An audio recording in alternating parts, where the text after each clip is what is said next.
വക്രതുണ്ഡ മഹാകായ കോടിസൂര്യസമപ്രഭാ നിർവിഘ്നം കുരു മേ ദേവ ശുഭകാര്യേഷു. വേനനെ അവതരിപ്പിച്ച് എല്ലാ രംഗങ്ങളിലും സ്വേച്ഛാധിപത്യം ദുസ്സഹമായ തരത്തിൽ അടിച്ചേൽപ്പിച്ച് ഒരു ജനപീഡനത്തിൻ്റെ ഭരണതന്ത്രമായിരുന്നു അദ്ദേഹത്തിൻ്റേത്. ഇപ്പോൾ വേനൻ്റെ കഥയിൽ നിന്ന് എങ്ങനെയാണ് ഒരു പ്രജാപരിപാലന ധർമ്മം അനുഷ്ഠിക്കേണ്ടുന്ന വ്യക്തി ഭരണത്തിൻ്റെ പീഡനതന്ത്രത്തിൻ്റെ അനുഷ്ഠേതാവായി മാറുന്നത് എന്നാണ് ഭഗവാൻ വ്യാസൻ ഇവിടെ ധന്യാത്മകമായി വ്യഞ്ജിപ്പിക്കുന്നത്. പക്ഷെ പലരുടെയും പേര് അവരുടെ ഈ കർമ്മത്തിന്റെ അതിനെ ധ്വനിപ്പിക്കുന്ന തരത്തിലുള്ള പേരാണ് മഹാഭാരതം. ഈ വേനന്റെ കാര്യത്തിൽ അതില്ല. വേനന്റെ കാര്യത്തിൽ അതില്ല. എന്തു പറ്റിയെന്ന് അതുകൊണ്ട് വിനാശകാരി എന്നാണ് അർത്ഥം. അങ്ങനെയാണ് വേനെന്ന് വെച്ചാൽ വിനാശകാരി. വന്യമായ സ്വഭാവമുള്ളവൻ അല്ലേ? വന്യമായ സ്വഭാവം. വന്യമല്ല, വനവുമായിട്ട് ബന്ധമില്ല. അല്ല, വന്യം എന്ന് പറഞ്ഞാൽ ഒരു രാക്ഷസീയമായിട്ടർത്ഥമുണ്ടല്ലോ. രാക്ഷസീയമായ പ്രകൃതം, പൈശാചികമായ പ്രകൃതം. കേൾക്കുമ്പോൾ ആ വാക്കിന്റെ മൃദുത്വം തോന്നുന്നു. കേൾക്കാൻ സുഖമുള്ള പേരാണ്. കേൾക്കുമ്പോൾ ഇങ്ങനത്തെ ഒരാളിന്റെ പേരാണെന്ന് തോന്നുന്നില്ല. വേണ്ടി വന്നാൽ കുഞ്ഞിനിട്ട് കളയാ, വേനൻ മോനെ എന്നൊക്കെ വിളിക്കാം. വേനൻ എന്ന് ഇട്ടിട്ട് വിനു എന്ന് വിളിക്കാമല്ലോ. വേനനെ വിനു എന്ന് വിളിക്കുന്നതിന് വിരോധമൊന്നുമില്ല. പിന്നെ ഇപ്പൊ രാവണൻ എന്ന് കേട്ടാൽ അങ്ങനെ ഒരു ഭീകരമായ പേരാണെന്ന് തോന്നുന്നില്ലല്ലോ. ഇല്ല. അതാണ് ആണല്ലോ ഈ അമ്പമ്പട രാവണ അങ്ങനെ പറയാനുള്ള കാരണം ആ വാക്കിന് വ്യക്തിയുടെ കർമ്മസ്വത്വം പ്രകടിപ്പിക്കാനുള്ള പാരുഷ്യമില്ല. പക്ഷെ മഹാഭാരതത്തിലെ മറ്റെല്ലാവർക്കും എല്ലാവർക്കും അതുണ്ട്. ഇവിടെ വന്നപ്പോൾ അത് അക്ഷരങ്ങളെല്ലാം മൃദുവായിപ്പോയി. ഊഷ്മാക്കളും വാ എന്ന് പറയുമ്പോൾ ഊഷ്മാക്കളിൽ പെടുന്ന ശക്തിയില്ല, ഊഷ്മ ശക്തി ഉള്ളതല്ല. പിന്നത്തേത് ന്യായാണ്. കഞ്ഞനാമങ്ങളിലെ അനുനാസികമായി പോയി. അപ്പം അതിനും ശക്തി കുറവാണ്. അതുപോലെ ഈ പൃഥുവിനെ പറ്റി പറയുന്നത് വൈന്യൻ മഹാഭാരതത്തിൽ പലതും. വൈന്യൻ പിന്നെ വേനന്റെ മകൻ എന്നുള്ള വൈന്യൻ. ദശരഥന്റെ മകൻ ദാശരഥി എന്ന് പറയുന്നത് പോലെയാണ് വൈന്യൻ എന്നാണ് പറയുന്നത്. അപ്പോൾ ഒന്ന് അദ്ദേഹത്തിൻ്റെ കഥയിൽ നിന്ന് ഇത് വെറുതെ ഒരു വേനൻ എന്ന രാജാവ് പ്രജാപീഡകനായിരുന്നു എന്ന് പറഞ്ഞാൽ ഒരർത്ഥമേ കിട്ടൂ. അപ്പം അതിനാണ് ഇതിലേക്ക് ചരിത്രത്തിലേക്ക് പുരാവൃത്തം ചേർക്കുകയാണ്. വ്യക്തിയുടെ സ്വഭാവവും ഭരണതന്ത്രത്തിൻ്റെ വിട്ടുവീഴ്ചയില്ലാത്ത കാർക്കശ്യവും ധ്വനിപ്പിക്കുന്നതിന് വേണ്ടി പിന്നെ ഒരു സാധാരണ മനുഷ്യന് ഉണ്ടാകാൻ സാധ്യമല്ലാത്ത തരത്തിലുള്ള നിഷ്ഠുരത, ക്രൂരത, ഒരു നൃശംസത്വം, ഹിംസാത്മകത്വം ഇതെല്ലാം ധ്വനിപ്പിക്കുന്നതിന് വെറുതെ ഇങ്ങനൊരു കഥ പറഞ്ഞാൽ പോരാ. അതുകൊണ്ട് കഥയോടുകൂടി, വേനൻ്റെ കഥയോടുകൂടി ഭരണതന്ത്രത്തിൻ്റെ കുറേ മെറ്റഫേഴ്സ് ചേർത്തു, കുറേ അലങ്കാരങ്ങൾ ചേർത്തു. അപ്പം അതിലാണ് ഇദ്ദേഹം ഈ അദ്ദേഹത്തിനെതിരായിട്ടുള്ള പ്രജകളുടെ വീടുകൾ പൊളിച്ചു കളഞ്ഞു, പ്രജകളെ കൊന്നു, ഗ്രാമം ചുട്ടുകളഞ്ഞു എന്നൊക്കെ പറയുമ്പോൾ അദ്ദേഹത്തിൻ്റെ ഭരണതന്ത്രത്തിൻ്റെ പീഡന സ്വഭാവം വ്യക്തമാകും. ഇത് അദ്ദേഹം ജനങ്ങളെ ഉപദ്രവിക്കുന്ന ആളായിരുന്നു മാത്രം പറഞ്ഞാൽ കിട്ടില്ല. അപ്പം ചരിത്രത്തോട്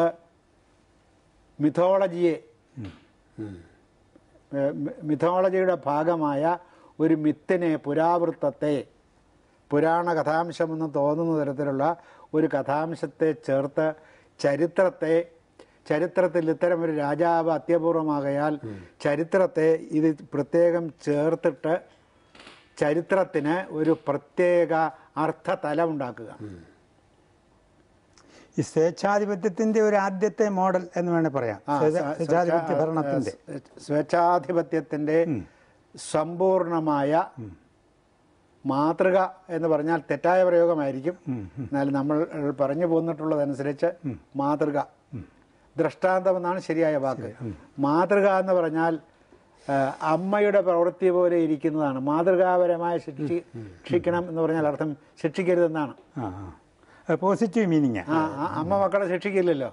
വടിയെടുത്ത് ബഹളം ഉണ്ടാക്കി ചെവിക്ക് പിടിക്കാൻ ചെല്ലുക തുടങ്ങിയിട്ടുള്ളതൊക്കെ കാണിച്ച് അങ്ങ് അവനെ പഠിപ്പിക്കുകയുള്ളൂ. അല്ലാണ്ട് ശരിയായ അടി അമ്മയുടെ കയ്യിൽ നിന്ന് ചെല്ലുകയില്ല. അതാണ് ഈ മാതൃകാ ശിക്ഷ. മാതാവിന് യോജിക്കുന്ന തരത്തിലുള്ള ശിക്ഷ എന്ന് വെച്ചാൽ ശിക്ഷിക്കരുത് എന്നാണ് വാക്കിൻ്റെ അർത്ഥം. പക്ഷെ അത് ആളുകൾ പിന്നീട് പറഞ്ഞ് അത് ഒരു മാതൃക എന്നുള്ളത് തന്നെ മദർ എന്നുള്ള അർത്ഥം പോയിട്ട് മോഡൽ എന്നുള്ള അർത്ഥം വന്നു. അപ്പോൾ അതൊരു തെറ്റായ പ്രയോഗമാണ്. പക്ഷേ തെറ്റായ പ്രയോഗങ്ങളെല്ലാം കുറേ കാലം പ്രയോഗിച്ചു കഴിയുമ്പോൾ അത് ശരിയായ പ്രയോഗമായിട്ട് മാറും. കൂട്ടായ്മ എന്ന് വെച്ചെന്നാൽ കൂട്ടുകില്ലെന്നാണ് അർത്ഥം. കൂട്ടാൻ പാടില്ലെന്നാണ്. അപ്പം അതിന് പകരം കൂട്ടായ്മ എന്ന് പറഞ്ഞാൽ കൂട്ടുകൂടൽ ഐക്യമുന്നണി എന്നുള്ള അർത്ഥം ആണ് ഇപ്പോൾ വന്നിരിക്കുന്നത്. ഇങ്ങനെ ചില പദങ്ങൾ അർത്ഥം തെറ്റാണെങ്കിലും പിന്നീടത് ശരിയായി വരുന്ന രീതിയിൽ പ്രയോഗിച്ച് അതിന് പ്രശസ്തി ഉണ്ടാക്കി കളയും. അതുപോലെയാണ് പരസ് എന്നൊരു വാക്യമില്ല. പര എന്ന വാക്യമുണ്ട്, പരസ് എന്ന വാക്യമില്ല. അതുകൊണ്ട് പരസ്യം. രഹസ് എന്ന വാക്യമുണ്ട്. രഹസ്യം എന്ന് വെച്ചാൽ രാത്രിയിൽ നടത്തുന്നതുകൊണ്ടാണ് രഹസ്യം എന്ന് പറയുന്നത്. അപ്പോൾ ഇത് പകല് നടത്തുന്നത് കൊണ്ടല്ല പരസ്യം എന്ന് പറയുന്നത്. പരസ്യം രാത്രിയിൽ ഒട്ടിക്കാം. രാത്രിയിൽ ഒട്ടിക്കുന്നതാണ് സുഖം. അപ്പോൾ ആരാണ് ഒട്ടിച്ചെന്ന് അറിയില്ലല്ലോ. അപ്പോൾ ആ രഹസ്യത്തെ ആസ്പദമാക്കി ഈ പരഹ എന്നുള്ള ശബ്ദത്തെ അതുപോലെ പ്രയോഗിച്ചാണ് പരസ്യം എന്നുള്ള വാക്കുകൾ. അല്ലാണ്ട് പരസ്യം എന്ന ആ അർത്ഥത്തിൽ പരനെ അറിയിക്കുന്നത് അങ്ങനെ ഇല്ല. പരസ്യം അങ്ങനെ വരുമ്പോൾ വാക്ക് ശരിയാകില്ല. നമുക്കത് അങ്ങനെ വ്യാഖ്യാനിക്കാം എന്ന് മാത്രമേ ഉള്ളൂ. വ്യാകരണപരമായ സമ്മതി ഉണ്ടാകില്ല. ഭാഷാശാസ്ത്രപരമായ സമ്മതിയില്ല. പരനെ അറിയിക്കുന്നതിന് എന്നുള്ളതിന് അതിനകത്ത് പ്രത്യയങ്ങൾ വേണ്ടേ. പിന്നെ അന്യനെ അറിയിക്കുന്നത് എന്താണെന്ന് വെച്ചാൽ പരവിജ്ഞാനാർത്ഥം എന്ന് വേണം വാക്ക് വരാൻ. അതുകൊണ്ട് പരസ്യം എന്ന് പറഞ്ഞാൽ വരില്ലാതെ. അപ്പോൾ രഹസ്യത്തെ അനുകരിച്ചുണ്ടാക്കിയതാണ് അത്. ഈ പിന്നെ ദൃഷ്ടാന്തത്തെ സംബന്ധിക്കുന്ന തെറ്റിദ്ധാരണകളിൽ നിന്നുണ്ടാകുന്നതാണ്. ഫോൾസ് അനോളജി എന്നാണ് പറയുന്നത്. ഭാഷാശാസ്ത്രത്തിൽ അതിന് ഫോൾസ് അനോളജി, മറ്റതിൻ്റെ സാമ്യം കണ്ടിട്ട് അതിൻ്റെ ഓപ്പോസിറ്റ് പദത്തെ ഇത്തരത്തിൽ മാറ്റി പ്രയോഗിക്കാൻ പറയുന്നതാണ് ഫാൾസ് അനോളജി. അങ്ങനെ ധാരാളം വാക്കുകളുണ്ട്. സംസ്കൃതത്തിലുണ്ട്, എല്ലാ ഭാഷകളിലും ഉണ്ട്. അപ്പോൾ ഒരു ഭരണതന്ത്രം, ഭരണത്തിൻ്റെ സംഹിത, ഭരണത്തിൻ്റെ നിയമസംഹിത ദുഷിച്ചാൽ ഇതിനേക്കാൾ കൂടുതൽ ദുഷിക്കാൻ സാധ്യമല്ല. അപ്പോൾ അതിനകത്തൊരു ചരിത്രമുണ്ട്, ഹിസ്റ്ററി ഉണ്ട്. പിന്നെ ഈ അഡ്മിനിസ്ട്രേഷൻ്റെ പ്രിൻസിപ്പിൾസ്, ദുഷിച്ച അഡ്മിനിസ്ട്രേറ്റീവ് പ്രിൻസിപ്പിൾസ് ഉണ്ട്, പ്രയോഗിക്കാൻ പാടില്ലാത്ത അഡ്മിനിസ്ട്രേറ്റീവ് പ്രിൻസിപ്പിൾസ് ഉണ്ട്. അപ്പോൾ എങ്ങനെ ഒരു ഭരണതന്ത്രം അല്ലെങ്കിൽ ഭരണശാസ്ത്രം, പബ്ലിക് അഡ്മിനിസ്ട്രേഷൻ ദുഷിക്കാം എന്നതിന് ഇപ്പോൾ ഒരു ഗ്രാമം മുഴുവനും ഇദ്ദേഹം ചുട്ടുകളയുമ്പോൾ ആ ഗ്രാമത്തിൽ പാർത്തിരുന്ന ആളുകൾ എന്ത് ചെയ്തു എന്നൊരു ചോദ്യം വരും. എന്ത് ചെയ്തു എന്നുള്ള ചോദ്യത്തിൽ വ്യാസൻ ഇതൊക്കെ സങ്കല്പിച്ചതേ അത്തരം സംഭവങ്ങളെ കുറിച്ച് കേട്ടുകഴിവില്ലാത്ത ഒരു സമയത്ത് ആദ്യമായിട്ട് അങ്ങനെ പറയാനൊക്കെ ഇല്ല. അത്യപൂർവമായിട്ടാണെങ്കിലും ഇങ്ങനെ ചെയ്യുന്ന ആളുകൾ ചിലരുണ്ടാകും. അപ്പോൾ അവരെ വലുതാക്കി മഹാഹീനന്മാരായാൽ എങ്ങനെ ഇരിക്കും എന്നുള്ളത് ഒന്നത്. പിന്നെ ഇത് ദ്വാപരയുഗത്തിൻ്റെ അന്ത്യത്തിലാണ്. കലിയുഗത്തിൽ ഇത് വരാൻ പോകുന്നു, വരാൻ പോകും. നേരിട്ട് തന്നെ വരാൻ പോകുന്നു. അപ്പോൾ അതും കൂടി നോക്കിയിട്ടാണ് ഇദ്ദേഹം ഇത് പ്രയോഗിക്കുന്നത്. ഇപ്പോൾ കൃതയുഗത്തിൽ ധർമ്മം 4 കാലിൽ നിന്നു എന്ന് പറയുന്നുണ്ട്. പിന്നെ കാലുകൾ കുറഞ്ഞു വരികയാണല്ലോ. അപ്പോൾ കൃതയുഗത്തിൻ്റെ ലക്ഷണങ്ങളെ ആസ്പദമാക്കിയാണ് കലിയുഗം എങ്ങനെ ഇരിക്കുമെന്ന് നിർണ്ണയിക്കുന്നത്. അതിന് ഫിലോസഫിയിലെ ഫങ്ഷണൽ ഡിറ്റർമിനിസം എന്ന് പറയുന്നത്. ഇവിടെ ഈ കണ്ടത് ക്രമേണ വർദ്ധിച്ച് അതിൻ്റെ മൂർധന്യത്തിൽ എങ്ങനെയായിത്തീരും എന്ന് ചിന്താപരമായി അനുമാനം ചെയ്യുന്നതിനെയാണ് ഫങ്ഷണൽ ഡിറ്റർമിനിസം. ഇപ്പോൾ ഒരു യുഗം ഫങ്ഷൻ ചെയ്തുകൊണ്ടിരിക്കുക. ഡിറ്റർമിനിസം എന്ന് പറഞ്ഞാൽ വിധി എന്നാണല്ലോ. ഡിറ്റർമിനിസം വിധിയും അന്തിമ തീരുമാനവും നോക്കുക, അതിന് അർത്ഥമാണ്. അതനുസരിച്ച് വിധിക്കുകയാണ് കലിയുഗത്തിൽ ഇന്നതുപോലെ സംഭവിക്കും എന്ന്. കലിയുഗത്തിലേക്കുള്ള വിധിയാണ്. വിധിയാണത്. കലിയുഗത്തിൽ ഇത് പോയി ഇപ്രകാരം അധപ്പതിക്കും. അവിടെ ആശ്രമങ്ങളിലെ ആചാര്യന്മാരുടെ കൃത്യം നിർവഹിക്കാത്ത ആചാര്യന്മാരുണ്ടായിരുന്നു. പക്ഷെ അവർ അപ്രാഗൽഭ്യം കൊണ്ട് കൃത്യം നിർവഹിച്ചില്ല എന്ന് മാത്രമേ ഉള്ളൂ. അപ്പോൾ അതിനെ ആസ്പദമാക്കി ഇത് വളർന്ന് ആശാനും ശിഷ്യനും കൂടി ഒരേ ഷാപ്പിൽ കയറി കുടിക്കുന്ന സ്ഥിതിയിലേക്ക് മാറും എന്ന് വ്യാസൻ പറഞ്ഞിട്ടുണ്ട്. അന്ന് അങ്ങനെ കുടിക്കുന്നവരില്ല. ആശാനും ശിഷ്യനും കൂടി ഒരു ഷാപ്പിൽ കയറി കുടിക്കുന്നില്ല. പക്ഷേ ആശാൻ തൻ്റെ കൃത്യങ്ങൾ നിർവഹിക്കാൻ അപ്രാപ്തനാകുമ്പോൾ വിദ്യാർത്ഥികളെ കയ്യിലെടുക്കേണ്ട ആവശ്യമുണ്ട്. കാരണം പരിശോധനയുണ്ട് ഇതിനൊക്കെ. അപ്പോൾ പരിശോധനയ്ക്ക് വരുമ്പോൾ ആശാൻ അല്ലെങ്കിൽ ആചാര്യന് അനുകൂലമായി വിദ്യാർത്ഥി പറയണം. അതിന് അവനെയും വിളിച്ചുകൊണ്ട് ഷാപ്പിൽ പോയി കള്ളു മേടിച്ചു കൊടുക്കും. അവനെ ഇത് കഞ്ചാവിൻ്റെ പൂവ് തിരുമി ഇലയുടെ അകത്ത് വെച്ച് അവനെ കൊണ്ട് വലിപ്പിക്കും. അപ്പം ഇങ്ങനെ കേൾക്കുമ്പോൾ ആശാൻ പ്രിയങ്കരനായി.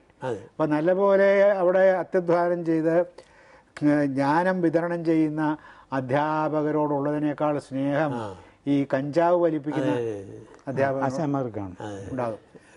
പ്രൊമോഷൻ കിട്ടുന്നത്. അപ്പം അവരത് അടിച്ചുകൊണ്ട് പോകും.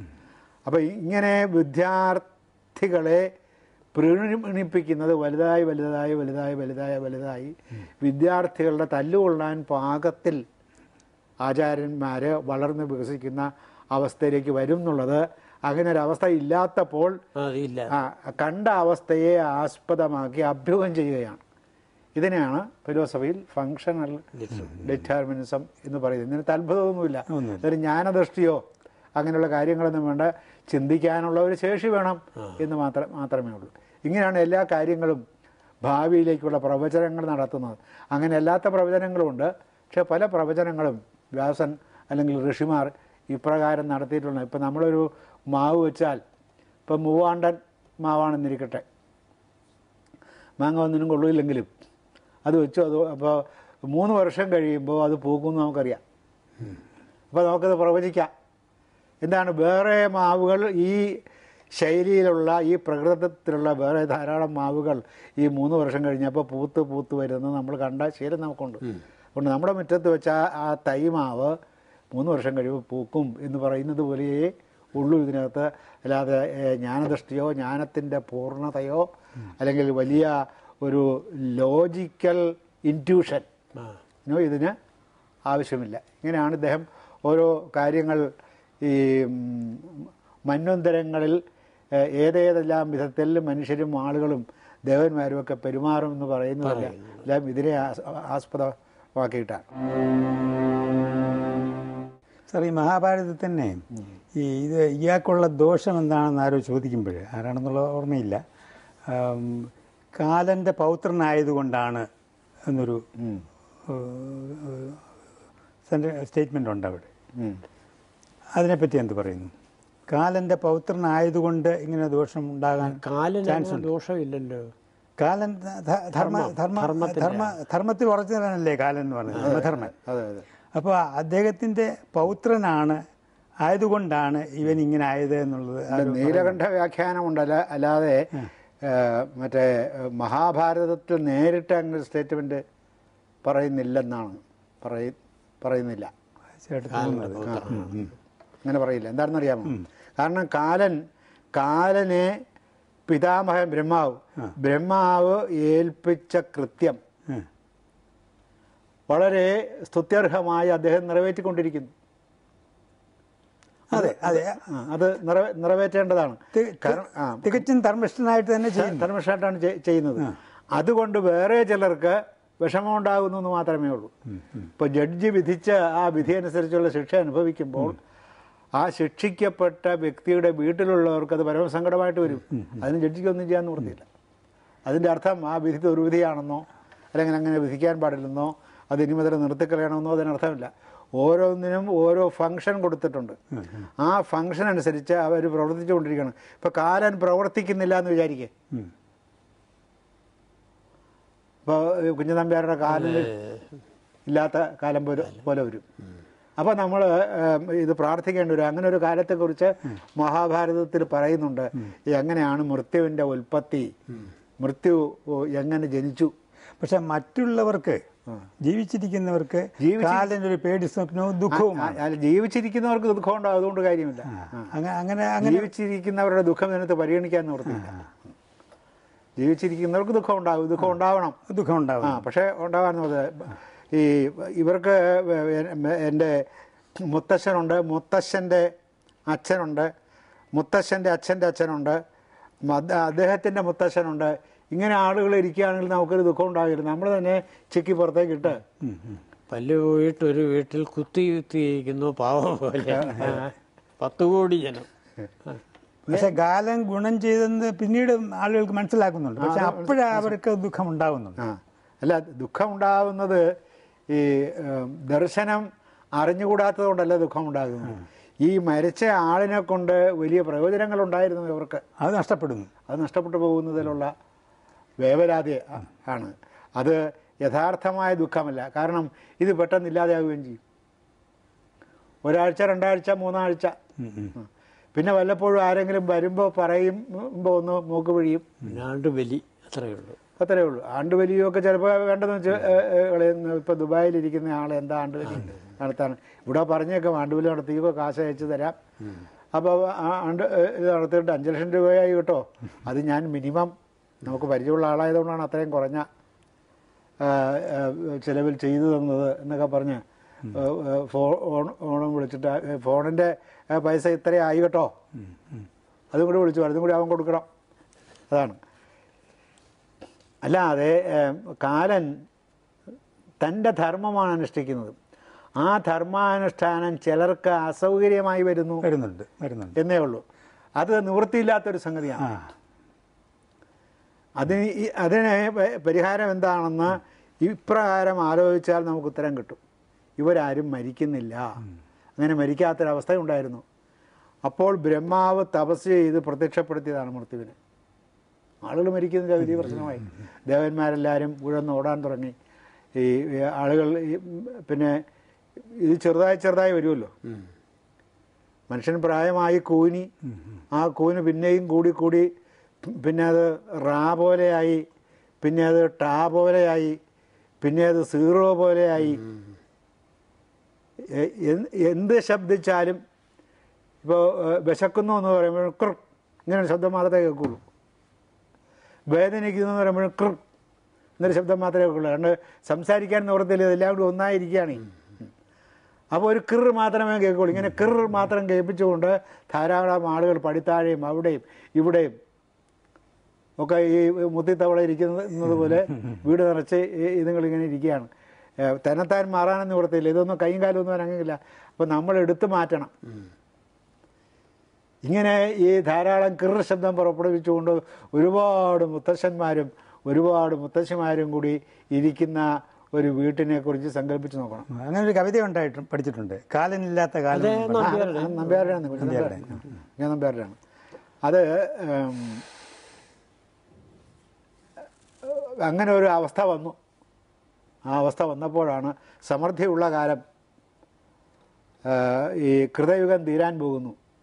അപ്പോഴാണ് ആളുകൾ പ്രായമായിട്ട് മരിക്കാതെ പലതരത്തിലുള്ള രോഗങ്ങളുമായിട്ട് ഇങ്ങനെ ഇരുന്നിരുന്ന് എന്ത് ചെയ്യണമെന്ന് അറിഞ്ഞുകൂടാതെ വന്നപ്പോഴാണ് എല്ലാവരും കൂടി ഒന്ന് ബ്രഹ്മാവിനോട് സങ്കടം പറഞ്ഞു. ഇങ്ങനെ ആളുകൾ പെരുകി വന്നാൽ ഭൂമിയിൽ സ്ഥലമില്ലാതെയാകും. ഇത്തരം ആളുകളെ കൊണ്ട് തന്നെ ലോകം നിറയും. അതുകൊണ്ട് ഇതിനെന്താണ് പരിഹാരം? ഇതിനൊരു പരിഹാരം വേണം എന്ന് പറഞ്ഞു. ഈ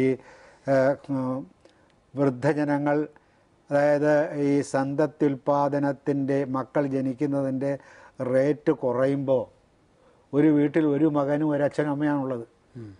അപ്പോൾ ഒരു വരാൻ പോകുന്ന ഒരു സമയത്ത് വൃദ്ധജനങ്ങളുടെ എണ്ണം ഇരട്ടിയാകും, യുവാക്കൾ കുറഞ്ഞു പോകും. അപ്പോൾ ഇവരാര് രക്ഷിക്കും? അപ്പോൾ ഈ കുറവുണ്ടാകും. അതിപ്പോൾ വൃദ്ധസദനം ഉണ്ടായത് അതുകൊണ്ടാണ് യുവാക്കൾ കുറഞ്ഞു വരുന്നു. ഒരു വീട്ടിൽ ഒരു മകനോ ഒരു മകളല്ലേ ഉള്ളൂ, അച്ഛനമ്മയും രണ്ടുണ്ട്. അതെ, അവർ ഒരു കുഞ്ഞു മാത്രമേ ഉള്ളൂ അവർക്ക്. അപ്പോൾ പ്രായമായി എല്ലായിടത്തും ഈ ഒന്നായിട്ടുള്ള കുഞ്ഞുങ്ങൾ വളർന്ന് പ്രായമായി വരുമ്പോഴേക്കും മറ്റേ അച്ഛനോ അമ്മയും ഒന്നുകിൽ പ്രായമായ അച്ഛനമ്മയാകും, അല്ലെങ്കിൽ മുത്തശ്ശനോ മുത്തശ്ശിയാകും. അവരെ സംരക്ഷിക്കത്തക്ക വിധത്തിലുള്ള യുവജനങ്ങളില്ലാതെ വരും. അപ്പോൾ അങ്ങനെ വരുമ്പോൾ ഒറ്റക്കുത്തിന് കൊല്ലുകയാണെന്ന് വെച്ചാൽ അതൊരു കുറ്റമല്ല എന്ന് ഇന്ത്യൻ പീനൽ കോഡ്, കാരണം അതൊരു സേവനമായിട്ട് കണക്കാക്കി അവാർഡ് കൊടുക്കില്ലെങ്കിൽ തന്നെയും ശിക്ഷയില്ല എന്നുള്ള നിലയിലേക്ക് വരും.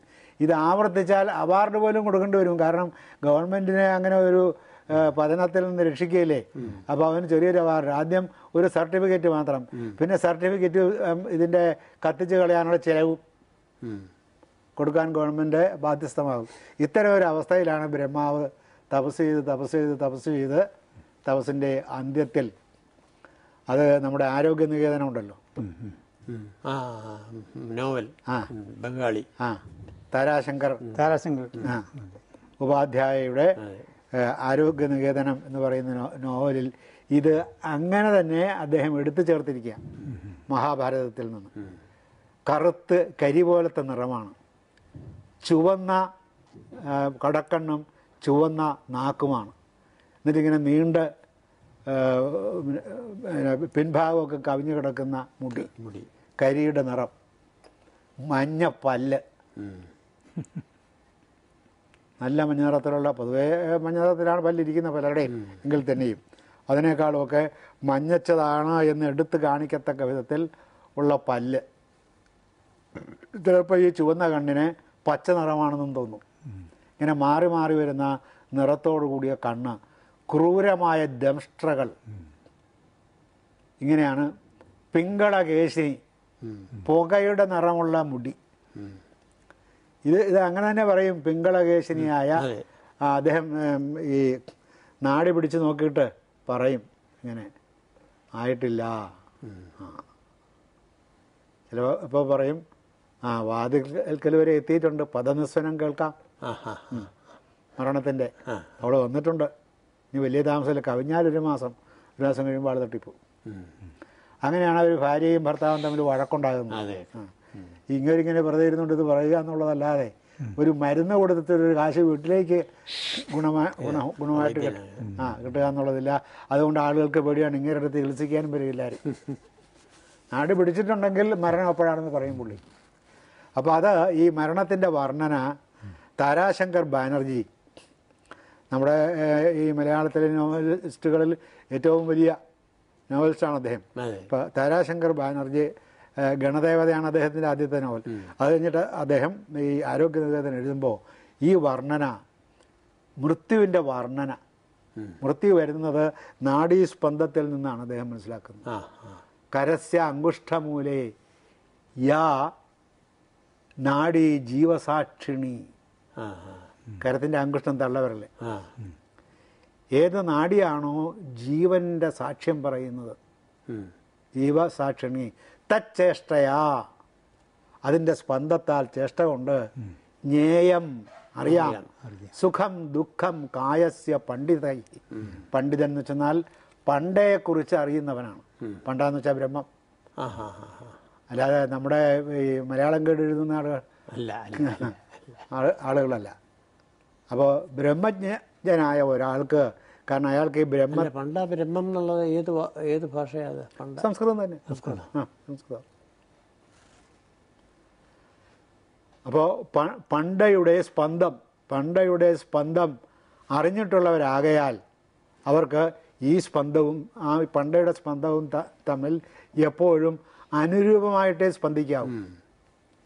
ആ അനുരൂപമായിട്ട് സ്പന്ദിക്കുന്നതിന് പകരം പ്രതികൂലമായിട്ട് സ്പന്ദിച്ചാൽ ഇവൻ മിക്കവാറും വലിയ കാലതാമസമില്ലാതെ വിട പറയും എന്നുള്ളത് അവർ മനസ്സിലാക്കും. ഇത് ആയുർവേദത്തിൽ വളരെ പ്രധാനപ്പെട്ട ഒരു സംഗതിയാണ്. മറ്റേത് ഈ 1 മിനിറ്റിൽ എത്ര ശ്വസിച്ചു അല്ലെങ്കിൽ 1/2 മിനിറ്റിൽ എത്ര ശ്വസിച്ചു എന്ന് മാത്രമാണ് അലോപ്പതിയിൽ ഇതിൻ്റെ കണക്കെടുക്കുന്നത്. അതിനാണ് അവർ നാഡി നോക്കുന്നത്. സാധാരണ ഗതിയിൽ ആയുർവേദത്തിൽ നാഡി നോക്കാറില്ല. നാഡി നോക്കുമ്പോൾ ഈ പ്രശ്നവും കൂടി മനസ്സിലാകത്തക്ക വിധത്തിലാണ്. അതുപോലെ പഠിച്ചവരാണെങ്കിൽ പഠിക്കുകയും വേണം, പിന്നെ ആ പഠനം ധ്യാനമാകണം, പിന്നെ അത് ഉപാസനയാകണം, പിന്നെ അത് താതാത്മ്യമാകണം. ഇത്രയും ഉണ്ടെങ്കിൽ ഇവരുടെ മനസ്സ് പ്രപഞ്ച മനസ്സുമായിട്ട് താതാത്മ്യം പ്രാപിച്ച് കിടക്കും. അപ്പോൾ പ്രപഞ്ചത്തിൻ്റെ അവിടെ എന്തുണ്ടായെന്നാലും അതിൻ്റെ മിടിപ്പ് ഇവർക്ക് കിട്ടും. അത് മനസ്സിലാക്കിയാണ് ഇദ്ദേഹം ഈ പിന്നെ മരണത്തിൻ്റെ സ്പന്ദം ഇത്ര ദിവസത്തിനകം മരിക്കാൻ സാധ്യതയുണ്ട് എന്ന് പറഞ്ഞാൽ അത് തെറ്റാറില്ല. അങ്ങനെ പ്രവചിക്കുന്നത് ആരോഗ്യ നിവേദനത്തിൽ ജീവൻ മഷായി സിനിമയുണ്ട്. സിനിമയുണ്ട്. നെടുമുടി വേണുവാണ് അഭിനയിച്ചിരിക്കുന്നത്. അങ്ങനെ പ്രവചിക്കുന്നത് ഈ നാഡീസ്പന്ദത്തെ ആസ്പദമാക്കിയാണ്. അപ്പോൾ നാഡീസ്പന്ദ ദിനത്തെ പ്രധാനമായ ഒരു സംഗതിയാണ് ചികിത്സയിൽ.